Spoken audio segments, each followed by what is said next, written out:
Boa noite a todos, que Deus nos abençoe nessa noite, trazendo revelação. Vamos orar antes. Fique próximo de alguém, ore por esse momento, mas ore também pela Síria. Vamos orar pela Síria, tem sofrido tanto. Vamos lembrar agora de uma ação de oração, de intercessão, por aquele povo que sofre com uma guerra terrível. Vamos orar, 2, 3 pessoas juntas. Vamos clamar a Deus por isso. Amém. Senhor, nós te adoramos mais e mais nessa noite e sempre. E pedimos que o teu Espírito Santo traga do alto uma revelação, abra os nossos olhos, nosso entendimento. Complete a tua obra, Senhor, aquela que o Senhor quer realizar em cada um de nós. Um pouco mais nessa noite. Traga o complemento, Senhor, daquilo que falta em nós, em nosso coração, em nosso entendimento. Tu tens, Senhor, uma palavra para nossas vidas. Todos os domingos temos recebido, que o Senhor faça nos lembrar, Senhor, delas durante toda a nossa vida, durante todo o nosso tempo, Senhor. Elas são palavras que vêm do Teu trono, que nos dá a direção para andarmos segundo a Tua vontade, segundo o Teu desejo. E também nessa noite que o Senhor possa fazer isso em nome de Jesus. Amém. Atos capítulo 2, versos 41 a 47. Eu queria que você abrisse sua Bíblia e acompanhasse a leitura na sua Bíblia. Atos capítulo 2, versos 41 a 47. Um texto muito conhecido. E fala da igreja quando ela se reunia nos primeiros momentos da vida dela. E o livro de Atos vai descrever, então, como é que essa igreja se comportava nesse mundo. E o texto diz assim, os que aceitaram a mensagem foram batizados. E naquele dia houve um acréscimo de cerca de 3.000 pessoas. E esse pessoal se dedicava ao ensino dos apóstolos, à comunhão, o partir do pão e as orações. Todos estavam cheios de temor, maravilhas, sinais eram feitos pelos apóstolos. Todos os que criam mantinham-se unidos, tinham tudo em comum. Vendendo as suas propriedades, os seus bens, contribuíam a cada um conforme a necessidade. Todos os dias, continuamente, reuniam-se no pátio do templo, partiam pão em suas casas, e juntos participavam de refeições com alegria e sinceridade no coração, louvando ao Senhor e tendo simpatia de todo o povo. E o Senhor lhe acrescentava todos os dias os que iam sendo salvos. Eu queria reforçar um pedaço desse texto que diz assim: e eles se dedicavam ao ensino dos apóstolos, à comunhão e o partir do pão, e as orações em suas casas. Muito bem, eu gostaria de dar continuidade ao assunto de reino de Deus e a influência desse reino na nossa vida. O tema dessa noite é quando o reino invade nossas casas. Quando o reino invade as nossas casas. Vamos falar um pouco mais sobre o reino de Deus. Eu queria introduzir falando sobre cinema. Eu amo cinema, eu gosto de cinema. Minha adolescência, meu primeiro emprego praticamente foi numa companhia cinematográfica em São Paulo. Eu vivia dentro do cinema, eu gosto ainda de cinema. Desenhos também são coisas que eu gosto. Amo os desenhos da Disney, da Pixar, enfim. E tem um desenho dos Incríveis. Eles falam, foi lançado em 2004 pela Disney.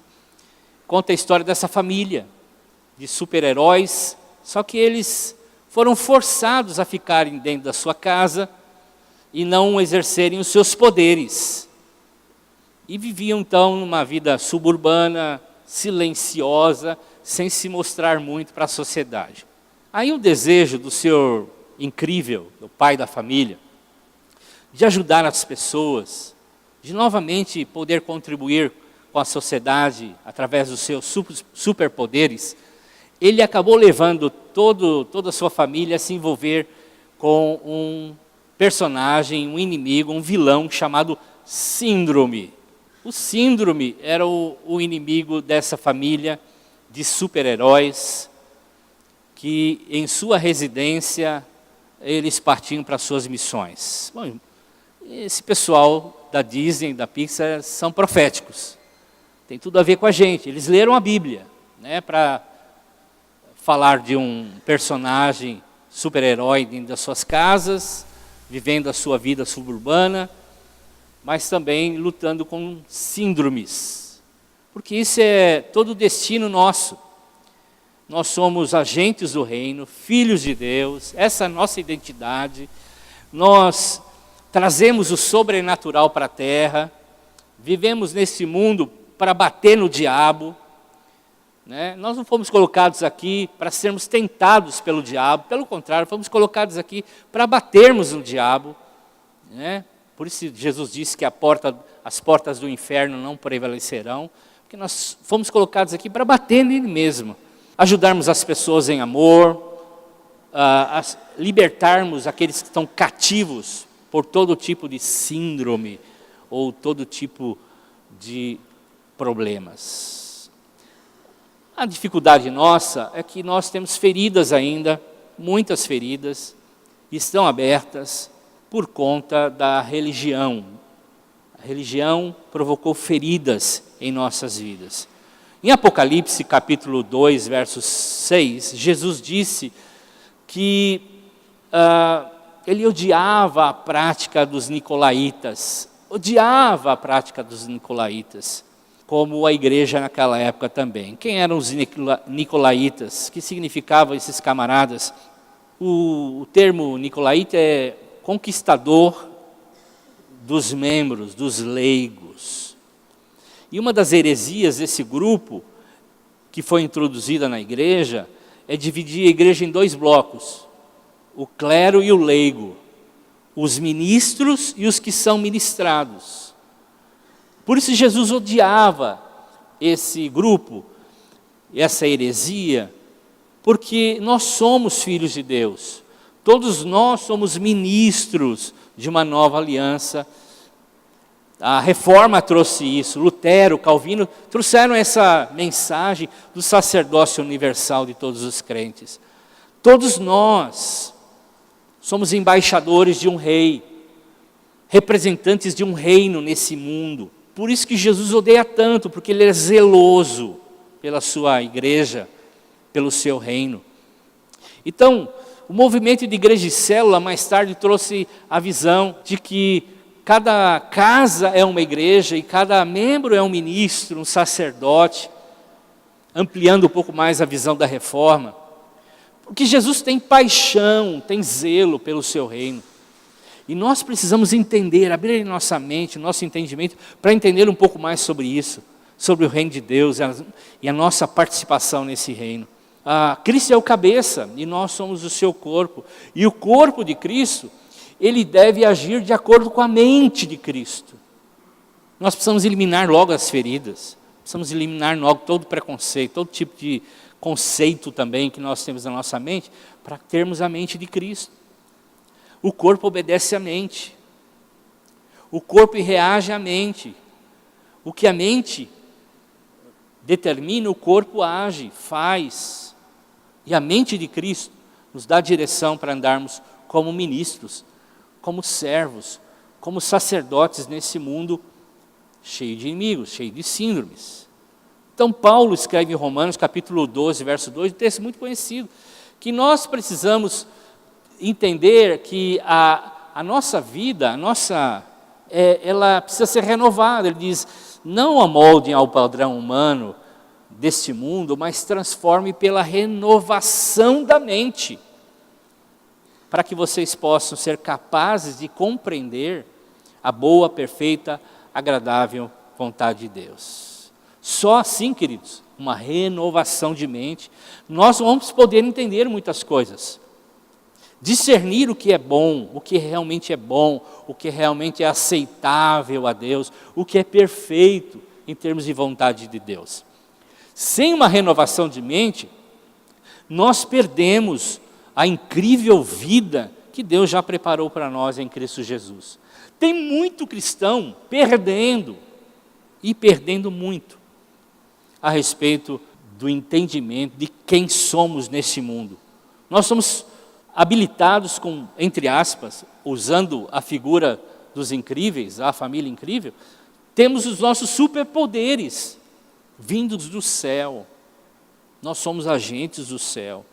E muitos de nós perdemos a oportunidade de mergulhar no mover de Deus, de mergulhar na presença de Deus e de ter uma mente transformada para poder agir como de fato, um sacerdote nesse mundo. O problema é o nosso biossistema. Nós vivemos um biossistema. A nossa mente é atacada por esse biossistema. O biossistema do mundo nos leva a ter atividades, a agir e reagir de certas formas. Então, quando vem um problema, por exemplo, ou nós reagimos como um super-herói, ou como um agente do reino de Deus, ou como uma pessoa qualquer, levada por essas correntes desse biossistema. Nós vimos o problema, ficamos desesperados, nós começamos a orar, mas isso não tem efeito na nossa vida, nós começamos a agir com armas humanas, e nos esquecemos que nós temos um biossistema do reino que precisa ser instalado no nosso coração. Mas isso é para outra mensagem. O projeto de Deus para nós é nos ajudar a ter a nossa vida completamente envolvida com as coisas do reino de Deus. Mas nós temos um problema, nós somos muito influenciados por a correnteza do mundo, por esse biossistema do mundo. Nós damos importância àquilo que o mundo dá. Nós valorizamos o que o mundo valoriza. Nós reagimos como o mundo reage. Nós fazemos as coisas segundo o padrão impostos pelo mundo. Nós perdemos a fé, ou perdemos a oportunidade de usar o superpoder da fé para reagirmos em certas circunstâncias. Por isso é tão importante o texto que nós lemos, que eles tinham lá a palavra e a oração na vida deles. Mas eles tinham duas coisas que na mesma importância nós precisamos entender, que é a comunhão e o partir do pão. E eu não estou falando uma heresia. Estou falando que o texto nos dá o mesmo peso da palavra e da oração, mas também da comunhão e do partir do pão. Ou seja, a reunião em nossas casas precisa fazer um efeito na nossa família e naqueles que habitam em nossa casa. Por isso, em sua casa, na comunhão com os demais que você leva para a sua casa, o mover de Deus tem que agir. O mover de Deus tem que atuar. Porque a igreja primitiva estava reunida, não só para ler a palavra, para orar, mas para ter uma comunhão no partir do pão. E não está falando só com crentes, está falando com incrédulos. É nesse momento que o fluir de Deus pode agir e as cadeias podem quebrar.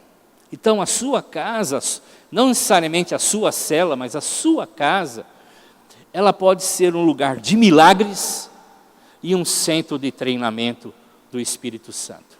É uma verdade, é uma realidade. Nossa casa, nosso lar, o lar dos incríveis, pode ser um lugar de treinamento e um lugar de milagres. Nós ouvimos agora há pouco uma palavra sobre a multiplicação do pão. Nós podemos contemplar em nossos lares a multiplicação do pão, vermos milagres acontecendo. Nós podemos ensinar de forma bíblica o biossistema do reino para os nossos filhos, para os nossos netos. Nós precisamos fazer isso. Os nossos filhos têm que crescer com experiências de milagre. Os nossos filhos precisam entender os superpoderes que eles têm em Cristo. Os nossos filhos precisam ser treinados espiritualmente para levar a palavra, o conhecimento. Os nossos filhos têm que ser treinados para darem palavra de conhecimento, profecia. Por que isso não acontece? Porque nós somos super-heróis vivendo uma vida suburbana, intimidados pelas nossas síndromes. Nós precisamos reagir, sair disso. Nossas casas precisam ser lugar onde os enfermos vão ser curados. Entram enfermos e saem curados. Onde endemoniados entram e são libertos. Onde os viciados entram e eles saem cheios do Espírito Santo. Onde os desesperados entram e saem cheios de esperança. Onde os casamentos feridos, desfeitos, entram e casamentos apaixonados saem. Nossas casas precisam ser esse lugar. Nossa família precisa experimentar isso. Isso acontece quando o reino toca a terra. Isso é o que acontece quando o reino toca as nossas casas. É assim. Lá, a casa dos irmãos de Atos era assim. Eram casas de milagres. Por exemplo, Atos 10, a casa, quando Pedro visita a casa de Cornélio, ele tem visões na casa de um incrédulo. Visões que vão determinar como que o evangelho vai ser pregado daqui por diante. E era coisa comum eles terem essas visões. Seu lar deve ser um lugar onde Deus pode falar poderosamente. Seu lar pode ser usado como um lugar onde as pessoas vão sair curadas. Nós precisamos ganhar o entendimento do reino e deixar com que Deus possa nos trabalhar, trazendo uma revelação. Atos 11, quando algumas pessoas estavam lá na casa de Maria, a mãe de João Marcos, que é o evangelista Marcos, estavam orando porque Pedro estava preso. E lá, preso, já tinha acontecido a morte de Tiago. Herodes tinha prendido Tiago e morto ele. E aí então Pedro também estava preso, e a igreja estava orando. E de repente, Pedro na visão tem uma aparente visão. Era normal ele ter visão. E ele tem visão, nós já pregamos uma vez sobre isso aqui, de que ele está sendo liberto, o anjo está abrindo todas as cadeias, ele está fluindo na rua. Aí ele se dá conta que não é uma visão, é uma experiência. E eles veem anjos. E a igreja os irmãos estão orando na casa da Maria, a mãe de João Marcos, estão lá orando, bate na porta o Pedro, a Rod, que é a empregada, abre e diz, é Pedro que está aí. Ela corre para dentro da casa e diz, olha, é Pedro. E o pessoal diz, não é Pedro, deve ser o anjo dele. Irmãos, quantos encontros com anjos você precisa ter para acreditar que é um anjo do Pedro que está lá fora batendo? Era a coisa mais normal para eles. Eles acreditavam que o anjo do Pedro estava lá, mas o Pedro não estava. E eles falaram, não, é o anjo do Pedro. Está na hora do café, ele está passando por aqui. Eles estão vendo. Eles estão tendo experiências. Eles estão sendo curados, tratados, libertos. E muitos outros textos no Novo Testamento que a gente vê as casas sendo lugar de cura, de libertação, de ensino. Um lugar onde a presença de Deus enche de tal forma que as pessoas são vistas na rua, cai na graça das pessoas. Lá eles sabem que tem uma casa que alguém pode entrar e orar e receber uma oração e ser liberta, curada, tratada, enfim. Eles tinham um encontro com Deus, eles tinham o encontro com Deus que pode fazer todas as coisas. Eles sabiam que Deus podia agir em qualquer lugar. E a casa deles era um lugar onde eles partiam o pão e tinham comunhão. Era um lugar da presença de Deus, o lugar do fluir de Deus. Então, eles agiam e se antecipavam com base nisso. Vejam os patriarcas, as casas dos patriarcas no Velho Testamento. Vejam quantas vezes eles foram visitados por anjos. Deus deu visão a eles. E veja só, eles tinham encontros com Deus constantemente. E eles sabiam que Deus podia fazer o impossível para eles. Eles agiam e se antecipavam às coisas com base nisso. Gênesis 26, de 1 a 12, fala algo interessante. Que eles se moviam, por exemplo, diz ali, naquela região houve uma época de falta de alimentos, como tinha acontecido antes no tempo de Abraão. Eu resumi o texto e coloquei. Naquele ano, Isaac fez uma plantação ali e colheu 100 vezes mais do que semeou, pois o Senhor Deus o abençoou. Ele foi enriquecido cada vez mais e se tornou muito rico e poderoso. Como é que alguém planta no deserto e colhe 100 vezes mais? Só por uma revelação de Deus. E Deus quer nos dar tantas bênçãos, tantas coisas, mas nós não estamos conectados a Ele o suficiente. Somos como um receptor. Um receptor de FM não vai pegar AM. Um receptor de televisão não vai pegar ondas de rádio. Um receptor de televisão não pega todos os canais que um outro receptor de televisão pega. Nós somos um receptor. Deus nos criou para ouvir Deus. Por que no Velho Testamento, e eu já dei exemplos no Novo, eles se antecipavam a tantas outras coisas e eram prósperos e abençoados, porque eles estavam com seus receptores ligados.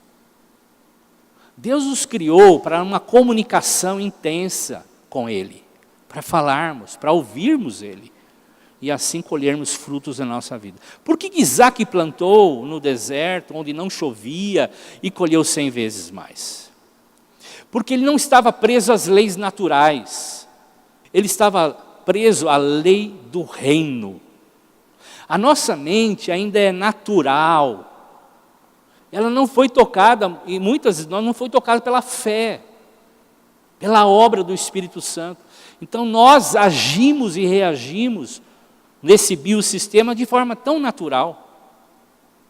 E Deus quer trazer uma comunicação sobrenatural para nos levar adiante de todos, para fazermos coisas antecipadamente. Isso é um negócio, mas estou falando em todos os sentidos, na vida dos seus filhos, na sua vida pessoal, na sua célula, com o evangelismo no seu ministério, enfim. Onde eles aprenderam isso? Onde Isaac aprendeu isso? Aprendeu na sua casa. Ele aprendeu com o seu bisavô, com o seu avô, com o seu pai, na casa. A casa deles eram casas que tinham experiências com Deus. A casa deles era um lugar onde eles tinham o fluir de Deus. Assim também no Novo Testamento. Eles viam anjos, eles recebiam palavra de Deus, direção de Deus, para coisas pessoais, específicas. Era a casa dos incríveis, eles tinham superpoderes. Como é que José salvou um mundo da fome? O mundo conhecido foi salvo por José, porque José entendeu o sobrenatural. E por entender o sobrenatural, plantou o suficiente para atender a demanda de todos. Porque vinha uma fome, vinha uma seca, mas ele estava preparado, porque ele ouviu Deus, estava conectado. E sabe, irmãos, nós precisamos conectar as gerações, pai, avô, filho, nós precisamos conectar as gerações. A Daphne falou muito sobre isso. Nós precisamos treinar os nossos filhos, expor nossos filhos com as dificuldades, expor nossos filhos com a realidade espiritual, não segundo o sistema desse mundo, segundo o sistema de Deus, ensinando eles a ouvirem Deus, levando para você, junto com você, para orar por alguém que está enfermo, a livrar alguém que está oprimido. Eles vão ver milagres. Aí quando eles entrarem na faculdade e foram bombardeados pelos professores ateus, dizendo que não existe Deus, eles vão dar risada na cara do professor. Porque vão falar assim, ele nunca viu um demoniado com o pescoço torto. Eles nunca viram ossos sendo se conectando um com o outro. Esse professor não conhece nada. Eles não vão ser influenciados, eles vão influenciar. Porque não estão no biossistema desse mundo, estão no biossistema do reino. E é isso que nós precisamos fazer. Não vai ter crises, não vão cair da fé, vão ficar firmes, perseverantes, vão ter experiências com Deus, vão ter experiências com o sobrenatural. E nós precisamos lidar com as síndromes, irmãos, que nos fazem ficar trancados em nossas casas, sem experimentar na vida pessoal e na vida familiar.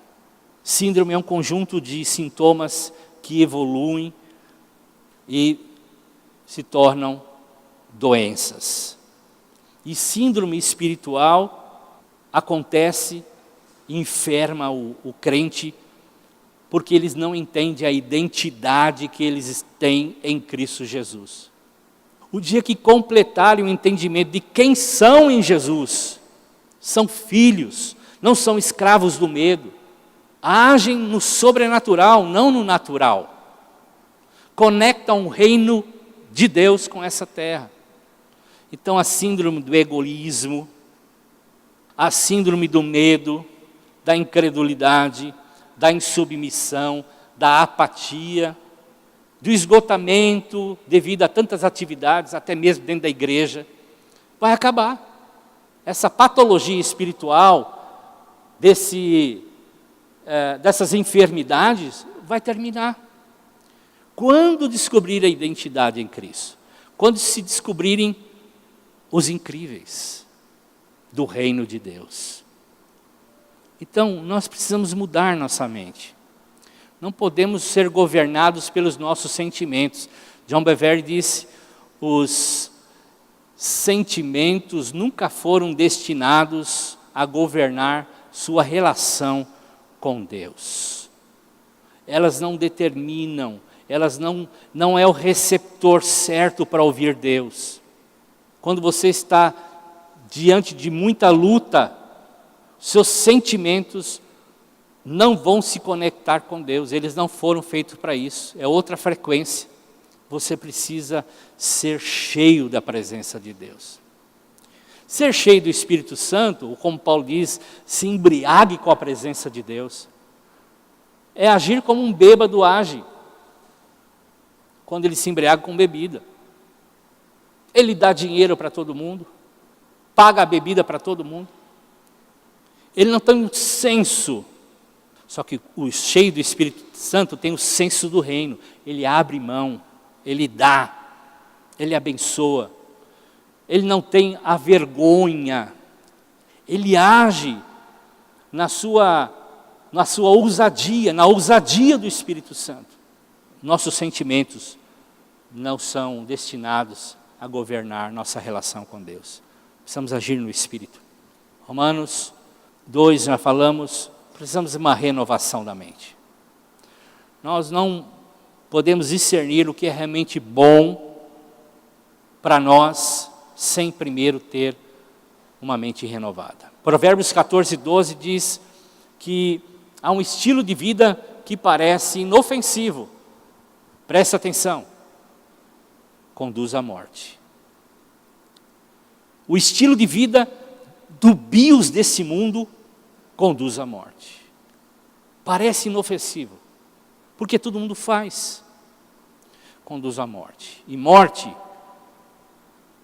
talvez não seja a morte física, mas a tristeza, a depressão, o vazio no coração vai invadir, vai piorar.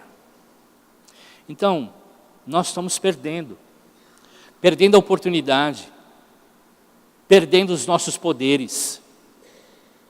O reino nos empodera das armas celestiais. Deus quer que a gente tenha revelações do alto, para a nossa casa, para os nossos filhos, para os nossos pais, para os nossos netos. E nossos lares serem agentes poderosos do reino.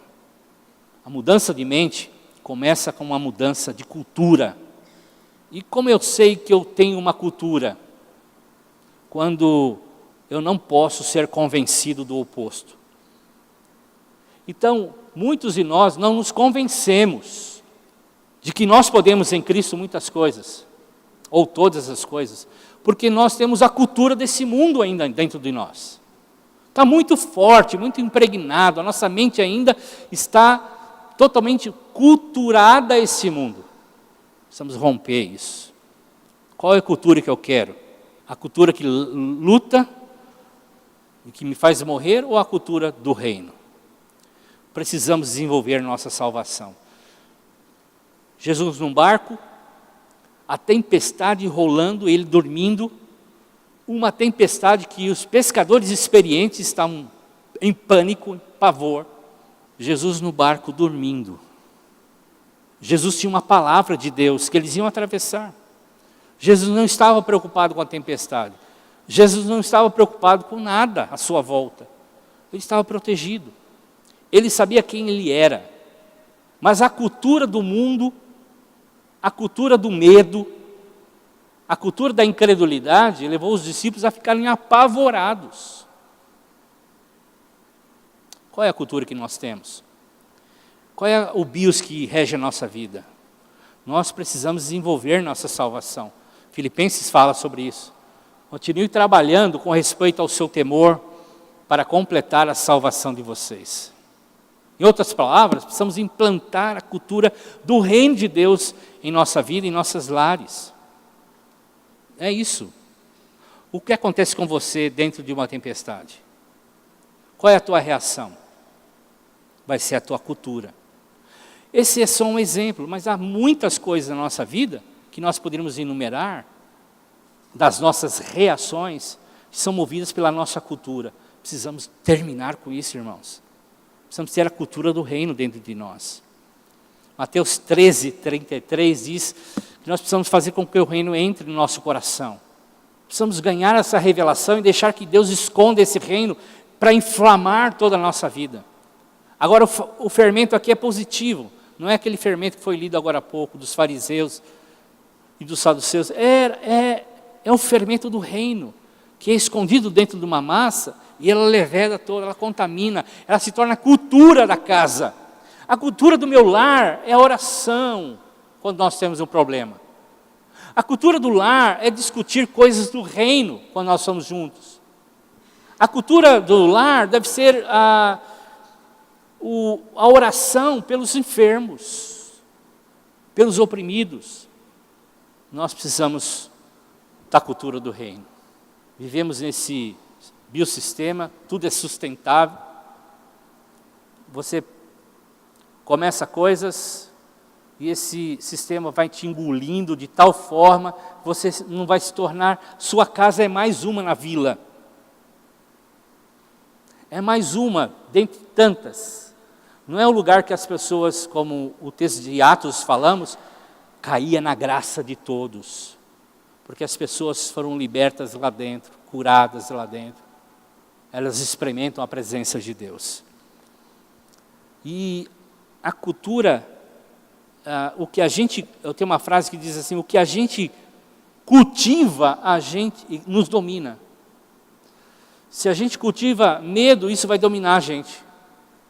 Se a gente cultiva amargura, nós vamos ser amargos. A casa vai ser amarga. Já viu uma casa amarga? Uma casa, se você tem discernimento, você entra na casa, você sabe, você discerne. Mas o positivo também, se você cultiva amor, você vai amar mais. Se você cultiva vida de fé, isso vai dominar você. Você vai viver uma vida no sobrenatural. Nós somos embaixadores do reino. Paulo diz em 2 Coríntios capítulo 5, verso 20. O reino é superior e precisa tocar a terra. A nossa mensagem é uma mensagem de reconciliação, não de punição, não de imposição. É uma mensagem de reconciliação. 2 Coríntios capítulo 5, verso 20. Então, nós temos que experimentar isso nos nossos lares, irmãos, na nossa vida e nos nossos lares. Nossos lares vão ser transformados. Nossos lares vão ser diferentes. Mateus 6, último texto, fechando por aqui, diz: busque em primeiro lugar o reino de Deus e a sua justiça, e todas as coisas vão ser acrescentadas. Busque o reino, busque o reino. A gente lê esse versículo e acha assim, é só para comida, bebida, para tudo na nossa vida. Busque o reino. Em segundo lugar, busque o reino, não tem outra opção. E terceiro, não, busque o reino. Busque o reino. Não dá opções. Primeiro, buscar o reino. Segundo, buscar uma boa família. Terceiro, buscar um bom emprego. Quarto, buscar... Não existe isso. Busque em primeiro o reino. E as outras coisas vão ser acrescentadas. Busque o reino. Busque uma profunda intimidade com Deus. Deus quer falar com a gente. Quer se manifestar com a gente. Use a sua anteninha. Você é um receptor. Se quebrante na presença de Deus, como nós cantamos nessa noite. Se quebrante. Esmague o bios, a cultura desse mundo que está tão dentro da gente. Deixa o rio de Deus fluir, a presença de Deus fluir, o reino fluir. Muita coisa vai mudar, irmãos. Eu falo para você, muita coisa vai mudar. Muita coisa, muitas experiências você vai ter. Experiências com a palavra. É o que te faz andar, duas pernas. Só palavra, sem experiência, se torna apenas um livro. Ideias. Porque quando vierem os problemas, você precisa ter experiência para dizer, não, já aconteceu isso. Eu sei que eu posso. Eu sei que é possível. Nós vamos orar a que hora? Nós vamos orar em casa, as coisas vão acontecer. Deus é zeloso, Deus é amoroso com o seu reino. Busque o seu reino em primeiro lugar. Busque aquilo que está no coração de Deus e as outras coisas vão ser acrescentadas. Não busque o reino para ter as outras coisas. Busque o reino, porque você é um agente do reino. Tua casa é uma embaixada do reino. E muitas coisas vão acontecer. Vamos ficar em pé. Se você precisa, deseja que a tua casa seja essa casa onde o reino vai agir de forma poderosa, o céu na terra, né? Tem até esse desenho que eu gostei da cultura do reino, num grupo lá que eu sigo no Instagram. Céu na terra, a igreja é esse lugar de sintonia com Deus, traz o sinal de Deus para a terra. Se você deseja, ore agora ao Senhor, põe a sua vida na presença de Deus. Se você está com sua esposa, aí abrace ela, seu esposo, seus filhos. Se você deseja, a tua casa vai mudar. As coisas vão acontecer, irmãos. Quero testemunhar, já tenho visto muitas coisas acontecerem. Muitas. O reino vem, as coisas acontecem, o Senhor supre. Você não está nem pensando na coisa, Deus te manda. Deus começa a agir de uma forma poderosa, amém? Vamos orar. Pai, o Senhor nos chamou para sermos casas de sanidade, casas onde o teu reino habita fortemente. É lá que começa tudo, Senhor. É lá que as coisas fluem. É lá que o poder de Deus é derramado de uma forma intensa. É lá que as primeiras curas acontecem. É lá que as coisas fluem do teu trono de uma forma intensa. Foi assim com a igreja primitiva. Foi assim com os lários, os anjos subindo e descendo. Senhor, e o poder de Deus agindo. O teu reino, venha o teu reino, Senhor. Venha o teu reino. Tua vontade seja feita nessa terra como ela é feita nos céus. Pai, abra o nosso entendimento, quebra, Senhor, as barreiras do nosso coração, da nossa mente, para a gente compreender com profundidade o que é ser um cidadão do reino, o que é ser um filho teu aqui. O que é ter uma casa dos incríveis aqui, Senhor, espiritualmente falando. Pai, flua em nós, Senhor, uma fé, Senhor. O Senhor é autor e consumador da nossa fé. Uma fé que leva a gente a ter a cultura do reino em situações adversas da nossa vida. Não mais a cultura desse mundo, não mais o que o mundo dita, não mais segundo as normas desse mundo. Mas como é feito no teu reino, Senhor. Como é feita no céu, seja feita na terra, seja feita nos nossos lares, nas nossas casas. Oramos em nome de Jesus, Senhor, que teu Espírito Santo nos encha, nos transborde, a gente fica embriagado da tua presença, Senhor. A gente começa a ser generoso, a gente tenha uma visão das pessoas de uma forma diferente, a gente converta os nossos olhos, nos dê olhos do alto, Senhor, nos dê uma visão tua, Senhor, a respeito das pessoas. Em nome de Jesus, em nome de Jesus. Amém. Amém, queridos. Vão na paz, na graça do Senhor Jesus. Sejam casas cheios da presença dEle.